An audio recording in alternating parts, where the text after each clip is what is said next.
तो dear friends, एक बार फिर से स्वागत है आपका इस चैनल पे जिसका नाम है स्टडी विथ विकास पाठक। तो हम लोगों ने प्रचंड सीरीज की जो है स्टार्टिंग की थी।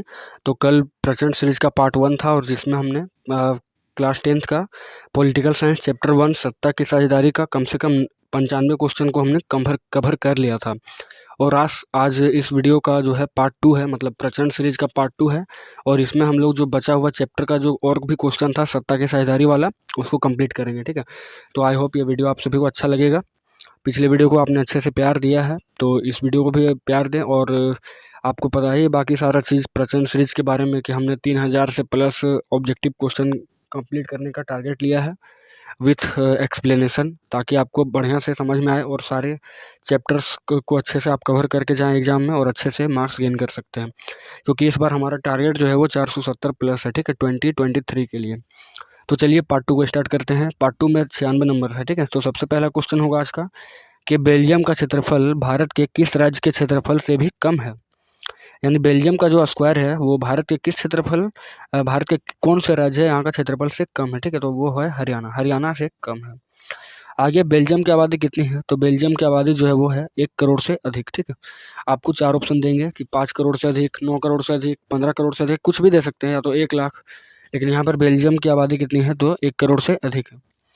आगे बेल्जियम की आबादी हरियाणा की आबादी की कितनी है, तो बेल्जियम की आबादी जो है ना वो हरियाणा की आबादी की करीब आधी है दोस्तों। ठीक है, बेल्जियम की आबादी मतलब वहाँ का जो पॉपुलेशन है वो हरियाणा हमारा राज्य जो है वो उसकी आधी है। अगर वहाँ 10,000 है तो यहाँ पे 20,000 है, ऐसा कहें। आगे बेल्जियम की जातीय बनावट किस प्रकार है, तो काफ़ी सरल है, काफ़ी जटिल है, या कुछ जटिल है, या कुछ सरल है, तो काफ़ी ज़्यादा जटिल है दोस्तों। ठीक है, बेल्जियम की जातीय बनावट जो है वहाँ पर काफ़ी ज़्यादा जटिल है। नेक्स्ट है बेल्जियम में 1% लोग कौन भाषा बोलते हैं, तो बेल्जियम में जो है ना तो 1% लोग क्या बोलते हैं, जर्मन। ठीक है, 1% लोग वहाँ पर जर्मनी भाषा बोलते हैं। और ब्रुसेल्स, ठीक है, ब्रुसेल्स मतलब बेल्जियम की राजधानी ब्रुसेल्स है। तो ब्रुसेल्स में फ्रेंच बोलने वालों की संख्या कितनी है, 80% है। और ब्रुसेल्स में डच बोलने वालों की संख्या कितनी है, 20%। काफ़ी इंपॉर्टेंट डेटा है, इससे क्वेश्चन पूछा जा सकता है। आगे है एथनिक या जातीय किसे कहते हैं। ठीक है, एथनिक या जातीय, तो एथनिक किसे कहते हैं इसको देख लेते हैं अच्छा से। आपको ऑप्शन दिया जा सकता है कि सामाजिक विभाजन जिसमें हर समूह अपनी अपनी संस्कृति को अलग मानता है, यानी यह साझी संस्कृति पर आधारित सामाजिक विभाजन है। ठीक है, तो एथनिक या जाति क्या होता है कि ऐसा सामाजिक विभाजन जिसमें हर समूह अपनी अपनी संस्कृति को जो है ना अलग मानता है। ठीक है, कोई भी किसी के संस्कृति से मतलब किसी के कल्चर से मैच नहीं करेगा, बल्कि हर किसी का कल्चर जो है यहाँ पर अलग होगा। तो ये हो जाएगा। आगे है श्रीलंका किस प्रकार के देश है, तो श्रीलंका एक द्वीपीय देश है। ठीक है, श्रीलंका किस प्रकार देश है, तो द्वीपीय। हाँ, नेक्स्ट क्वेश्चन 106 नंबर है कि बेल्जियम में डच की वालों की स्थिति कैसी थी। मतलब बेल्जियम में डच वाले की क्या स्थिति थी, तो डच बोलने वाले लोग संख्या में ज़्यादा थे लेकिन धन और समृद्धि के मामले में कमज़ोर और अल्पमत थे। ठीक है, मतलब डच बोलने वाले को लोग संख्या में तो ज़्यादा थे लेकिन उनके धन का जो मतलब क्वालिटी था वो धन कम था, और समृद्धि मतलब डेवलपमेंट के मामले में भी वो कमज़ोर थे और अल्पमत थे। ठीक है, डच बोलने वाले लोग ज़्यादा थे भले, लेकिन उनका स्थिति जो है वो काफ़ी बदतर था वहाँ पर। आगे श्रीलंका की स्थिति क्या है, मतलब श्रीलंका की जो स्थिति है वो कहाँ पर है, तो श्रीलंका तमिलनाडु मतलब भारत के जो दक्षिणी राज्य है तमिलनाडु के दक्षिणी तट से कुछ किलोमीटर की दूरी पर है श्रीलंका। श्रीलंका की आबादी कितनी है, तो करीब 2 करोड़। ठीक है, बेल्जियम की आबादी कितनी थी, 1 करोड़ से थोड़ी सी अधिक, लेकिन श्रीलंका की आबादी जो है वो 2 करोड़ के आसपास है और वो हरियाणा के बराबर है। हमारे हरियाणा के पूछा जा सकता है आपसे कि हरियाणा की श्रीलंका की आबादी भारत के किस राज्य के बराबर है, तो वो हरियाणा हो जाएगा, हरियाणा के बराबर। नेक्स्ट है श्रीलंका में तमिल में 2 समुदाय कौन है। श्रीलंका में जो है ना तमिल में भी 2 समुदाय है, जिसमें श्रीलंकाई मूल के तमिल थे जो 13% थे वहाँ पर। श्रीलंकाई मूल के तमिल कितना थे, 13%। और एक हिंदुस्तानी तमिल थे जिन्हें क्या कहा जाता था, तो जब चाय का जो व्यापार चल रहा था उसमें अनुबंधित श्रमिक को, ठीक है, जैसे कि इंडोनेशिया, जापान, उसके बाद आप श्रीलंका, भारत से भी ले लीजिए, यहाँ से अफ्रीका भेजा जाता था।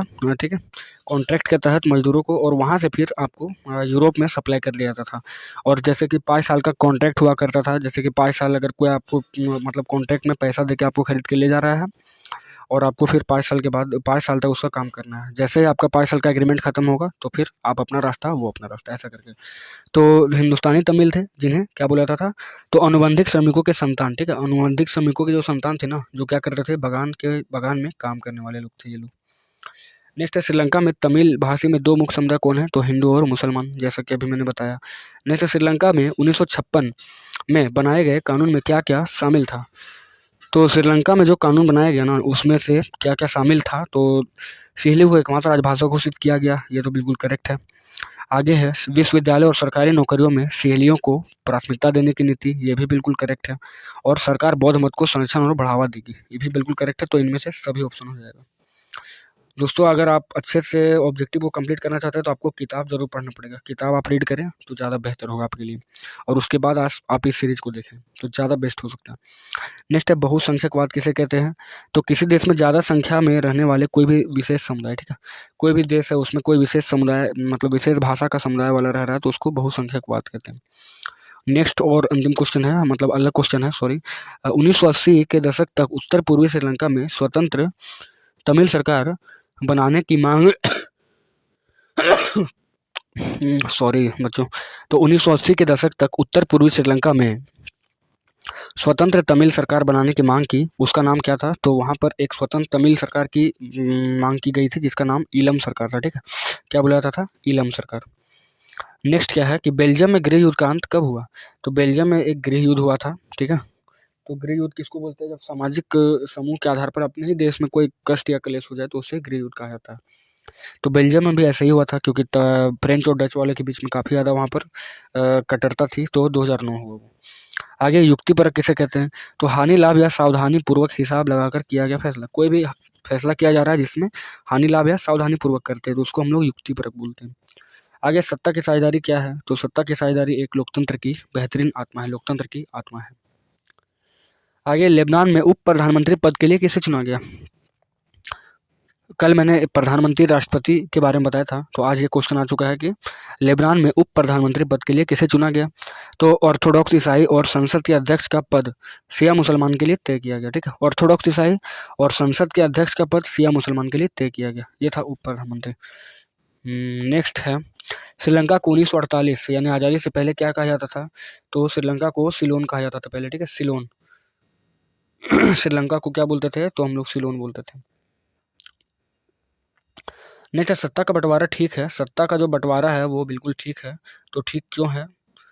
ठीक है, सत्ता का बंटवारा, ठीक है, सत्ता का बंटवारा ठीक है क्योंकि इससे विभिन्न समुदायों, विभिन्न देश के बीच टकराव की आशंका कम होती है। तो विभिन्न समुदायों के बीच, ठीक है, विभिन्न समुदायों के बीच क्या होती है? टकराव की आशंका कम होती है। आगे एक ऑप्शन दिया गया है, ठीक है, 4 ऑप्शन इधर और 4 ऑप्शन इधर, तो इसमें आपको मिलान करना है। तो पहला है ए नंबर कि सरकार के विभिन्न अंगों के बीच सत्ता का बंटवारा किसके बीच में होता है? तो सरकार के विभिन्न अंगों के बीच सत्ता का बंटवारा जो होता है उसको क्या बोलते हैं? अधिकारों का वितरण, अधिकारों का वितरण, ये हो जाएगा पहला का। दूसरा है विभिन्न स्तर के सरकार के बीच अधिकारों का बंटवारा।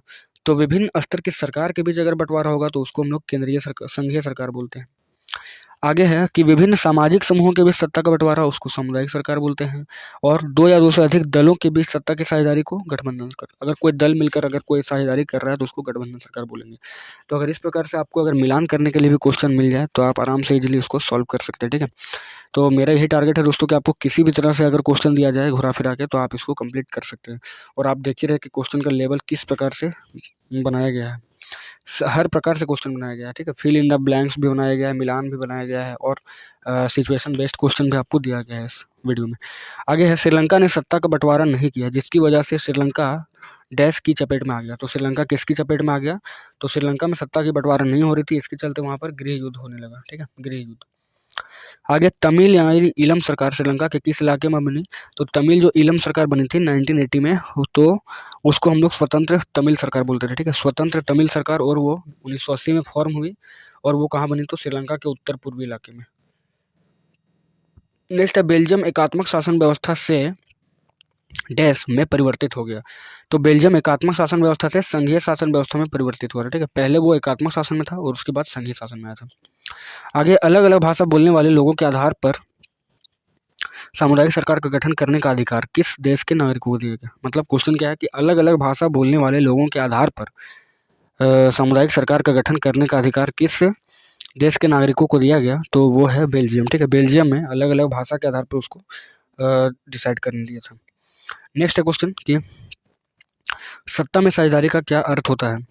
ऑप्शन है राज्य के नागरिकों द्वारा सरकारी स्तर पर निर्णय लेना, ठीक है, और राज्य के नागरिकों द्वारा सरकारी स्तर पर निर्णय को लागू करना।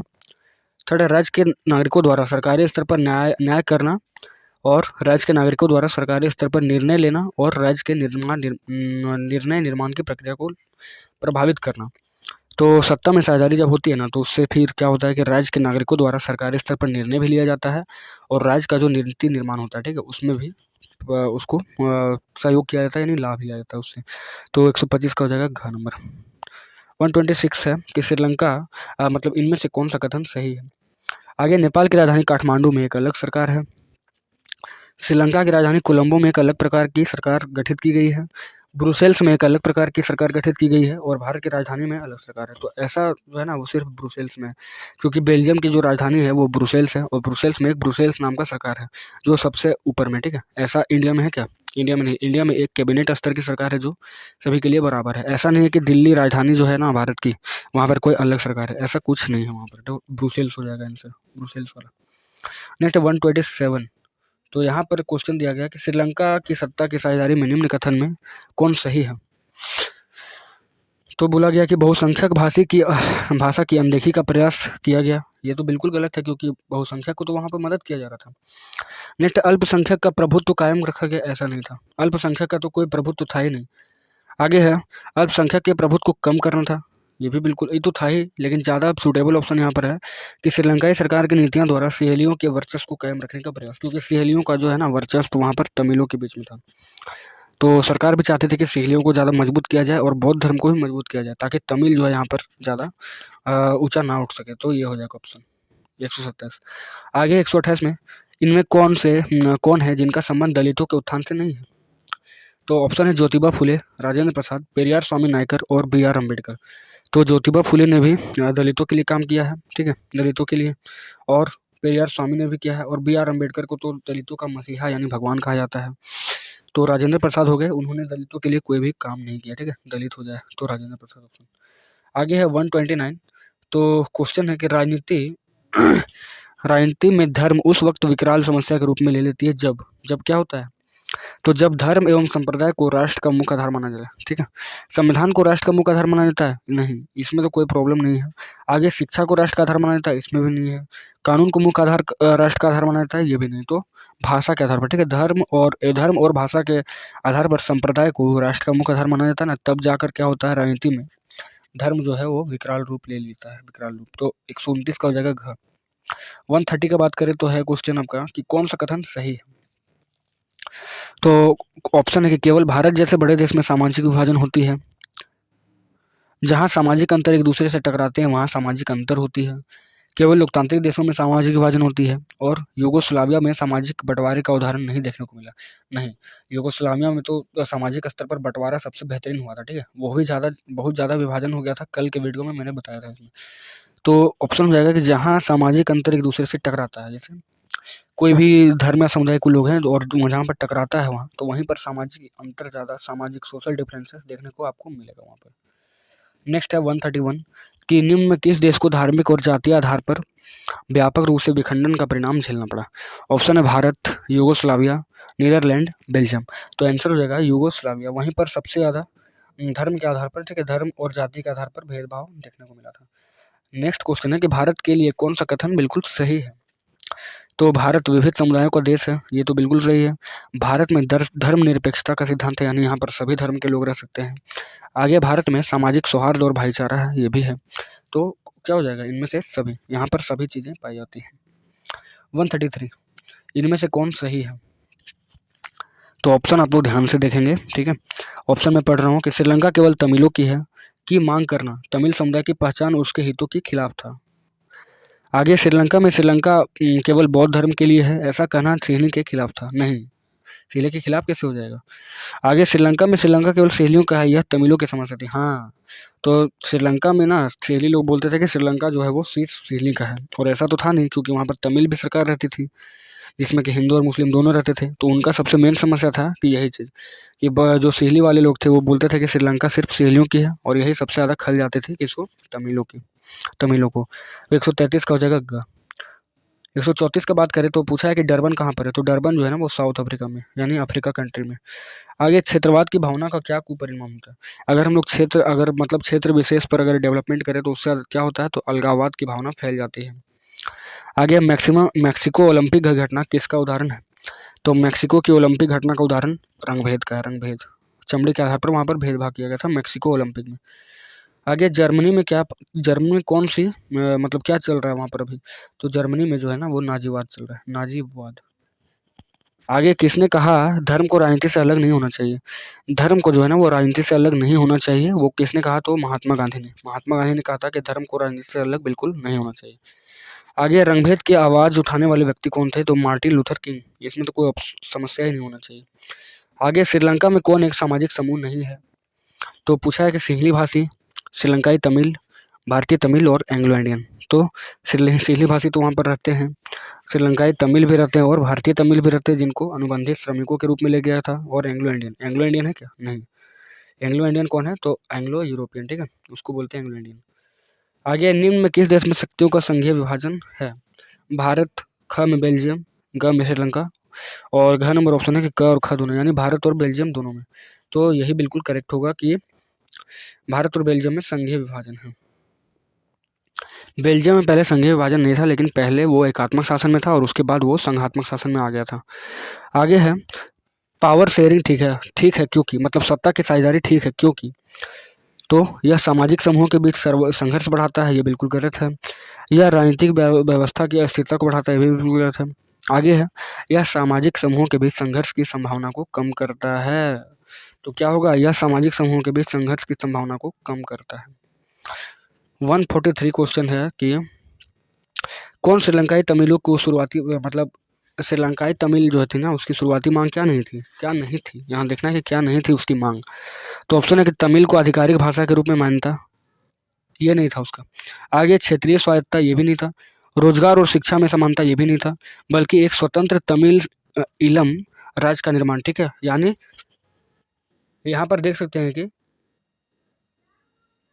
ये तीनों ऑप्शन जो है ना, ये तीनों ऑप्शन आपके उसमें थे पहले मांग में, ठीक है, शुरुआती मांग में। लेकिन क्या नहीं था? तो एक स्वतंत्र इलम सरकार, मतलब श्रीलंका ना जब वहाँ पर जब स्वतंत्र घोषित हो गई उसके बाद उसने इलम सरकार का निर्माण कराया 1980 में, ठीक है, और आज़ादी हुई थी उसको 1948 में। तो इसमें मांग क्या नहीं था? तो मांग का अगर बात किया जाए ना, तो मांग जो है वो ये नहीं था, ठीक है, निर्माण करना ये मांग नहीं था। बिल्कुल बिल्कुल हो जाएगा आपका सही यहाँ पे। नेक्स्ट क्वेश्चन जो है वो है, बेल्जियम में सामुदायिक सरकार का चुनाव कौन करता है? तो बेल्जियम में सामुदायिक सरकार का चुनाव जो है ना वो केवल एक भाषा समुदाय से संबंधित लोग, क्योंकि वहाँ पर भाषाई सरकार थी ना, तो केवल एक भाषा समुदाय के लोग ही वहाँ पर उसको चुनते हैं। आगे, बेल्जियम में साझेदारी की क्या व्यवस्था है? तो बेल्जियम में 4 प्रकार की सरकार है, ठीक है, बेल्जियम में जो है वो 4 प्रकार की सरकार है। क्या कौन से सरकार हैं? तो सबसे पहला कि एक केंद्र सरकार है जो देश स्तर पर काम करता है, एक है क्षेत्रीय स्तर जो प्रांत स्तर पर काम करता है, तीसरा है सामुदायिक सरकार जो एक विशेष समुदाय के लिए है, और तीसरा ब्रुसेल्स सरकार है जो सिर्फ ब्रुसेल्स के लिए, ठीक है, और इसमें कोई भी जो है ना कोई भी उसमें हस्तक्षेप नहीं करेगा। तो 4 प्रकार की सरकार है ब्रुसेल्स में। नेक्स्ट क्वेश्चन है, बहुसंख्यकवाद का सिद्धांत किस देश में गृह युद्ध का कारण बना? तो बहुसंख्यकवाद का सिद्धांत जो है वो श्रीलंका में गृह युद्ध का कारण बना, श्रीलंका में। आगे है, श्रीलंकाई तमिल किस संदर्भ में प्रयुक्त किया जाता है? तो श्रीलंका के तमिल नागरिक के लिए, तमिल मुस्लिम के लिए, तमिल हिंदू के लिए, तमिल जिनके पूर्वज भारत से नहीं, श्रीलंका के तमिल नागरिक के लिए श्रीलंकाई तमिल कहा जाता है। श्रीलंका में जो तमिल समुदाय है ना उसको श्रीलंकाई तमिल कहा जाता है। नेक्स्ट है, उच्चतर और निम्नतर स्तर की सरकारों के बीच सत्ता के बंटवारे को क्या कहा जाता है? तो जो उच्चतर और निम्नतर स्तर की सरकारों के बीच सत्ता का जो बंटवारा होता है ना उसको सत्ता का ऊर्ध्वाधर वितरण कहते हैं, मतलब सत्ता ऊपर से नीचे बट रही है ऐसे, ठीक है। और सत्ता अगर इस प्रकार से बटेगा ना, इस प्रकार से, तो उसको सत्ता का क्षैतिज वितरण कहा जाता है। इधर से अगर सत्ता बट रहा है तो उसको हम लोग क्षैतिज वितरण कहते हैं। नेक्स्ट जो क्वेश्चन है वो है, श्रीलंका में लोकतांत्रिक रूप से निर्वाचित सरकार ने सिंहली समुदाय के की प्रभुत्व कायम करने के लिए कौन से कदम उठाए थे? तो बहुसंख्यक परस्ती सरकार बनाया था उसने, ताकि श्रीलंका में जो है सिंहली समुदाय के प्रभुत्व को बनाया जा सके। तो श्रीलंका परस्ती कानून बनाया था। 150वां क्वेश्चन है, विभिन्न राजनीतिक दलों में सत्ता का बंटवारा क्या कहलाता है? क्या होता है? बंटवारा होता है, क्या होता है? तो विभिन्न विचारधाराएं और सामाजिक समूह होती है। नहीं था, श्रीलंकाई तमिलों की मांग नहीं थी। क्या था? तो संसद में सीटों का आरक्षण उसका मांग नहीं था, बल्कि क्या था, क्षेत्रीय स्वशासन चाहते थे वो लोग, नौकरियों में समान अवसर चाहते थे और तमिल को आधिकारिक भाषा बनाना चाहते थे, लेकिन संसद में उनका सीटों का कोई आरक्षण का मतलब नहीं था। तो ये हो जाएगा ऑप्शन। नेक्स्ट, सामुदायिक सरकार क्या है? तो एक समुदाय से संबंधित लोगों द्वारा निर्वाचित सरकार को हम लोग सामुदायिक सरकार बोलते हैं। और भारत में क्षेत्रीय सरकार के लिए दूसरा नाम क्या है? तो भारत में जो है ना, क्षेत्रीय सरकार मतलब प्रांतीय स्तर की जो सरकार है उसका नाम है यहाँ पर राज्य सरकार, स्टेट गवर्नमेंट कहा जाता है उसको, ठीक है। और उसका जो प्रमुख होता है वो प्रधानमंत्री ये मुख्यमंत्री होता है, और वहाँ पर जो है वो राज्यपाल भी चलाते हैं। आगे, बेल्जियम की सीमाएं किन देशों से नहीं लगती है? तो ये क्वेश्चन आई होप कि पहले हो चुका है, लेकिन फिर भी आपको मैं बता देता हूँ कि बेल्जियम की सीमाएं जो है वो ना फ्रांस से लगती है, नीदरलैंड से लगती है, जर्मनी से लगती है और लग्जमबर्ग से लगती है। तो चार चार जगह से लगता है। आगे, जिस देश में सरकार विरोधी समूहों की हिंसक लड़ाई ऐसा रूप ले ले कि वह युद्ध लगे, तो उसे क्या बोला जाता है? उसे गृह युद्ध बोला जाता है। पहले भी मैंने बताया इसको, गृह युद्ध। नेक्स्ट क्वेश्चन, लेबनान के संदर्भ में क्या सही नहीं है? क्या सही नहीं है? तो सिर्फ सुन्नी मुसलमान बनेगा, सुन्नी मुसलमान पीएम बनेगा, ये तो बिल्कुल सही था, प्रधानमंत्री बनेगा। आगे, राष्ट्रपति सिर्फ कैथोलिक ईसाई वाला बनेगा, ये भी बिल्कुल सही है। संसद का अध्यक्ष जो है वो शिया मुसलमान बनेगा, मतलब ऑर्थोडॉक्स ईसाई। और उप प्रधानमंत्री यहूदी हो सकता है क्या? नहीं, उप प्रधानमंत्री ऑर्थोडॉक्स ऑर्थोडॉक्स ईसाई बनेगा। तो ये बिल्कुल करेक्ट था, तो यही ऑप्शन आपका यहाँ पर हो जाएगा आंसर, ठीक है। नेक्स्ट है, एशिया के दो देशों के नाम बताए जहां दो भाषाई और जातीय समूह में संघर्ष था। तो श्रीलंका और लेबनान। लेबनान जो है वो एशिया में ही आता है, तो लेबनान हो जाएगा, श्रीलंका और लेबनान।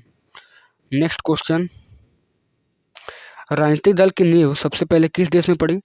तो राजनीतिक दल की सबसे पहले नींव जो पड़ी थी वो ब्रिटेन में पड़ी थी, यानी इंग्लैंड में। आगे है अनुच्छेद 19।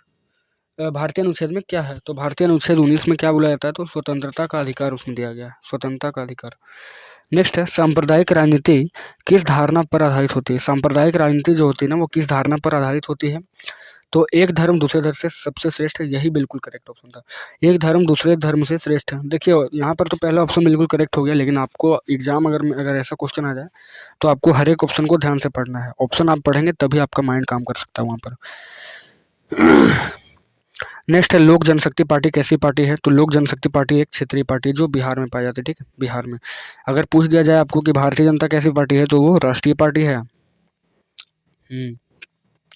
नेक्स्ट 24 नंबर है, सत्ता की साझेदारी सही है क्योंकि सत्ता की साझेदारी पावर शेयरिंग जो है बिल्कुल सही है, क्योंकि इससे विभिन्न समुदाय के बीच टकराव की आशंका कम होती है। नेक्स्ट है, सांप्रदायिक राजनीति किस पर आधारित होती है? तो सांप्रदायिक राजनीति जो होती है वो धर्म पर आधारित होती है, धर्म पर। नेक्स्ट है, अंतर्राष्ट्रीय महिला दिवस कब मनाया जाता है? तो 8 मार्च को अंतर्राष्ट्रीय महिला दिवस मनाया जाता है। आगे, लैंगिक विभाजन का क्या अर्थ होता है? तो समाज द्वारा स्त्रियों एवं पुरुषों को दी गई असमान भूमिकाएं, जैसे समाज के द्वारा स्त्री और पुरुष को अलग अलग भूमिकाएं दी जाती हैं, इसको ही लैंगिक विभाजन कहा जाता है, ठीक है, क्योंकि लिंग के आधार पर विभाजन किया जाता है, इसके लिए इसको लैंगिक विभाजन कहा जाता है। नेक्स्ट, श्रीलंका में सामाजिक विभाजन किस स्तर पर है? तो श्रीलंका में सामाजिक विभाजन क्या क्षेत्रीय स्तर पर है, क्या सामाजिक स्तर पर है, क्या दोनों है, क्या कोई नहीं है? तो श्रीलंका में क्षेत्रीय और सामाजिक दोनों प्रकार की है, तो इसमें दोनों हो जाएगा ऑप्शन। नेक्स्ट है, कृषि कार्य में महिलाओं की भागीदारी कितनी है? तो 40%, ठीक है, 40% कृषि कार्य में महिलाओं की भागीदारी अभी वर्तमान में है। आगे, मराठी मानुस विवाद किस राज्य से है? तो मराठी आप देखते थे, मराठी कहाँ बोला जाता है? तो महाराष्ट्र में। तो महाराष्ट्र में वहाँ पर मराठी मानुस विवाद था, मराठी मानुस विवाद। नेक्स्ट, 16वीं लोकसभा में भारत में महिलाओं का कितना परसेंट दिया गया है 16वीं लोकसभा में? तो 11%, ठीक है। नेक्स्ट, महिला आरक्षण विधेयक किससे संबंधित है? तो महिला आरक्षण विधेयक जो है वो संबंधित है महिला प्रतिनिधित्व की संख्या बढ़ाने से। महिला प्रतिनिधित्व की संख्या बढ़नी चाहिए, इसके लिए महिला आरक्षण विधेयक लाया गया था, ठीक है। 171 क्वेश्चन है, सांप्रदायिकता क्या है? तो सांप्रदायिकता क्या होता है? धार्मिक कट्टरता, ठीक है, धार्मिक कट्टरता से इसको मापा जा सकता है। आगे, किस राष्ट्र में विभेद कम पाया जाता है? अगर ऑप्शन दे दे आपको, बेल्जियम, रूस, कनाडा और श्रीलंका, तो रूस हो जाएगा, जहाँ पर विभेद एकदम बिल्कुल कम पाया जाता है, सबसे कम। 173 समानता का अधिकार क्या बोलता है? तो अनुच्छेद 15 है समानता का अधिकार, ठीक है, और अनुच्छेद 16 क्या है, 19 क्या है? तो स्वतंत्रता का अधिकार। आगे, लिच्छवी गणतंत्र भारत के किस राज्य में है? तो बिहार में, ठीक है, एक गणतंत्र हुआ करता था, सबसे पुराना गणतंत्र। आगे, कौन जातीय भेदभाव से मुक्त समाज निर्माण के पक्षधर थे? ऑप्शन है डॉक्टर भीमराव अम्बेडकर, पेरियार स्वामी, डॉक्टर राम मनोहर लोहिया और सभी। तो इसमें बिल्कुल सभी हो जाएगा ऑप्शन, सभी। नेक्स्ट, श्रीलंका की सरकार किस वर्ष बहुसंख्यक परिस्थिति कानून लेकर आई? तो बहुसंख्यक परिस्थिति कानून जो है वो 1956 में लाई, जिसमें सिहली को राजभाषा घोषित किया गया था। आगे, बेल्जियम में तीसरी प्रकार की सरकार को क्या कहा जाता है? तो बेल्जियम में तीसरी प्रकार की सरकार जिसको सामुदायिक सरकार कहा जाता है। ठीक है, बेल्जियम में तीसरी प्रकार की सरकार को सामुदायिक सरकार कहा जाता है। नेक्स्ट 178 क्वेश्चन है कि बेल्जियम और श्रीलंका की साझेदारी की व्यवस्था के निम्नलिखित बयानों पर विचार करें और गलत कथन का चयन करें। गलत कथन का इसमें हमको दिखाना है। ठीक है, तो बेल्जियम में डच भाषी बहुसंख्यक है। बहुसंख्यक ने फ्रेंच भाषी अल्पसंख्यक पर अपना प्रभुत्व जमाना शुरू किया। आगे है, सरकार की नीतियों ने सिहली भाषा बहुसंख्यक का प्रभाव बनाए रखने का प्रयास किया। तीसरा ऑप्शन है, अपनी संस्कृति और भाषा को बचाने में शिक्षा तथा रोजगार के समानता के अवसर के लिए श्रीलंका ने तमिल के ने सत्ता को संघीय ढांचे पर बांटने की मांग की। और चौथा ऑप्शन है, बेल्जियम में एकात्मक सरकार की जगह संघीय सरकार लाकर मुल्क को भाषा के आधार पर टूटने से बचा लिया गया। तो ऐसा नहीं था, तो क्या था ऑप्शन? तो बेल्जियम में डच भाषी बहुसंख्यक है। ठीक है, डच भाषी बहुसंख्यक है, लेकिन उसने फ्रेंच पर अपना ज़्यादा प्रभुत्व नहीं जमा पाया था। क्यों? क्योंकि डच ज़्यादा था, लेकिन बोलने वाले ज़्यादा थे भले, लेकिन उसका डेवलपमेंट जो है वो डच फ्रेंच के मुकाबले में कम हुआ था। तो पहला ही ऑप्शन बिल्कुल गलत है। नेक्स्ट है, कौन सत्ता की साझेदारी का रूप नहीं है? तो सत्ता का क्षैतिज वितरण, विभिन्न स्तर पर सत्ता का बंटवारा, सामुदायिक सरकार और कोई नहीं। तो इसमें बिल्कुल हो जाएगा कोई नहीं। ठीक है, क्योंकि इसमें कोई भी जो सत्ता की साझेदारी का सही रूप नहीं है। आगे, जातीय शब्द का क्या अर्थ है? तो साझा संस्कृति पर सामाजिक विभाजन जब होता है तो उसको जातीय कहा जाता है। और नेक्स्ट क्वेश्चन है, बेल्जियम मॉडल के तहत केंद्र सरकार में डच और फ्रेंच भाषा के मंत्रियों की संख्या क्या कर दी गई? बराबर कर दी गई, आधी कर दी गई, एक चौथाई कर दी गई या एक तिहाई कर दी गई? तो बेल्जियम मॉडल के तहत केंद्र सरकार में डच और फ्रेंच भाषा के मंत्रियों की संख्या जो है ना वो बराबर कर दी गई थी वहाँ पर, बराबर। ठीक है, फिल इन द ब्लैंक्स का क्वेश्चन था। नेक्स्ट है, सत्ता की साझेदारी वांछनीय है क्योंकि इससे मदद मिलती है। किसको मदद मिलती है? तो सरकार पर दबाव बढ़ाने के लिए। तो ये तो बिल्कुल गलत हो जाएगा। और संघर्ष की भावना को कम करने के लिए, हाँ बिल्कुल करेक्ट ये होगा, संघर्ष की भावना को कम करने के लिए। आगे, श्रीलंका का नाम सिलोन से श्रीलंका कब पड़ा? तो 1972 ईस्वी में श्रीलंका का नाम जो है वो सिलोन से श्रीलंका पड़ा था। आज़ादी से पहले वो सिलोन कहा जाता था बच्चे। ठीक है, सिलोन, तो आज़ादी के बाद उसको श्रीलंका बोला गया। नेक्स्ट है, श्रीलंका पर पहले किसका शासन था? तो ब्रिटेन का था। पहले वहाँ पर ब्रिटेन का शासन हुआ करता था, ब्रिटेन का। आगे है, एक क्वेश्चन आपको कथन और कारण के रूप में दिया जा रहा है। तो कथन क्या है? तो श्रीलंका 1948 में आज़ाद हुआ, और कारण श्रीलंका का नाम पहले सिलोन था। तो इसमें क्या हो जाएगा? ए सही है, आर गलत है? नहीं, दोनों इसमें सही है। ठीक है, दोनों सही, तो ए और आर सही है, ए और आर सही है। तो देख सकते हैं आप, सत्ता की साझेदारी वाले चैप्टर से हमने 185 क्वेश्चन को कंप्लीट किया है, और 2 वीडियो में, यानी प्रचंड सीरीज का पार्ट 1 और 2 में इसको कंप्लीट कर लिया है। आगे जो चैप्टर है उसमें आपको प्रचंड सीरीज का पार्ट 3 मिलेगा, और उसमें मैं डिसाइड करता हूँ कि कौन से चैप्टर को इंक्लूड करूँ। हो सकता है मैं फिजिक्स को पहले कंप्लीट करूँगा, क्योंकि फिजिक्स भी काफ़ी ज़्यादा इंपॉर्टेंट है। तो आप लोग प्रचंड सीरीज का जितना भी वीडियो आएगा इसको जरूर वॉच करें दोस्तों, ताकि आपका एग्जाम जो है ना काफ़ी बेहतरीन जाएगा। और टर्म 1 में अगर आप इतना काम कर लेते हैं टर्म 1 में, तो आपको 40 में 40 लाने में कोई भी नहीं रोक सकता, क्योंकि इससे बाहर क्वेश्चन कभी आएगा ही नहीं। अगर बाहर आएगा ना दोस्तों, तो मैं यूट्यूब छोड़ दूंगा, इतना वादा है पक्का आपसे। तो चलिए मिलते हैं नेक्स्ट वीडियो में, तब तक जय हिंद, जय भारत।